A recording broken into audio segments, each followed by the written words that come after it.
Good morning.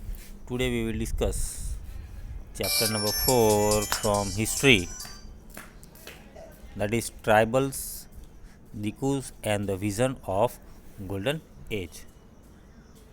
In the beginning you can see that there is a story about Birsa, who was belonged in 1895, and the people of Chota Nagpur, Jharkhand believed that he had some miraculous power, means he can or he did some miracles. According to the villagers of Chota Nagpur, it is believed that he could cure all the disease and multiply the grain. So Birsa himself said to the people that he was appointed by the God to save the people from trouble, free them from the slavery of Dikus, means outsiders. Now, outsiders means who? Outsiders means the people of European country, means who established their colonies or those who ruled in our countries. So he said or he declared that he was an angel sent by God to free them from the Dikus. Birsa was born in a family of Mundas. Now, who was a Mundas? Means he was the head of tribal group lived in Chota Nagpur, and his followers included other tribal of regions. They are Santhals and Orions. All of them, different way, were unhappy with the changes they were experiencing and the problems they were facing under British rule. So, just like Birsa and his community, the people, Santhals and Orons, were also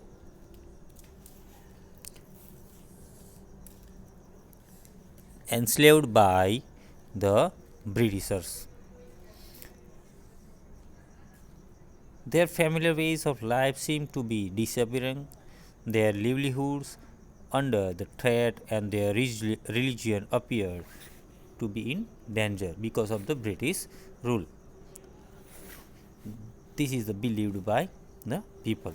Here in this image you can see the women of Dongaria Kantha who cross the river to go for the market to sold their items. Look at their costumes, how they cross the river. So these tribal people are look different from the people of lived in cities or who lived a modern life. They are totally unaware with the modern technologies. They are totally unaware with the modern life. They just followed their traditional life. Now, here is the question: how did tribal groups live? So, by the 19th century, tribal people in different parts of India were involved in a variety of activities. Some were zoom cultivators. Now, what is zoom cultivation?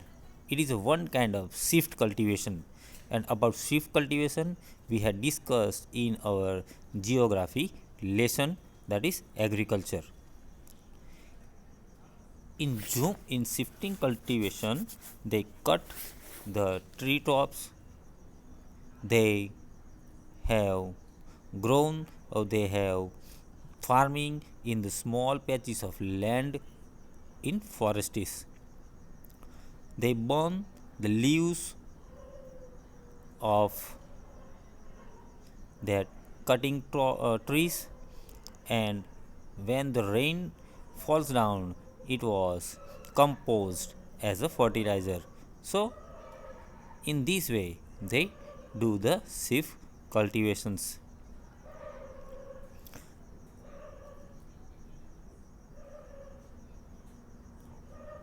They sprayed the ash from the firing means the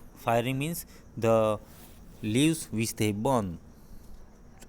They sprayed the ash from the firing which contained potash to fertile soil.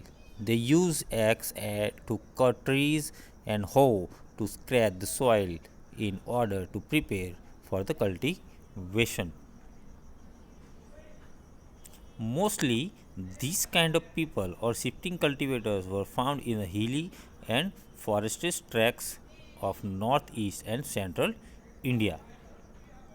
The lives of these tribal people depended on free movement within the forest, means they totally depend on the forest and their products, and they were being to use the land and forest for the growing of their crops. Some were hunters and gatherers. Now, hunters means who kill the animals, hunts the animals, and they roaming in the forests to gather their forest produces, food, fruits, uh, herbs, etc. So, they saw forests as essential for survival. Means the persons or for the hunters and the gatherers, forests is very much important for their life. The Khons were such a community living in forests of Orissa. Here you can see in the image the Kantha women in Orissa take home pandanus leaves from the forests to make the plates. In the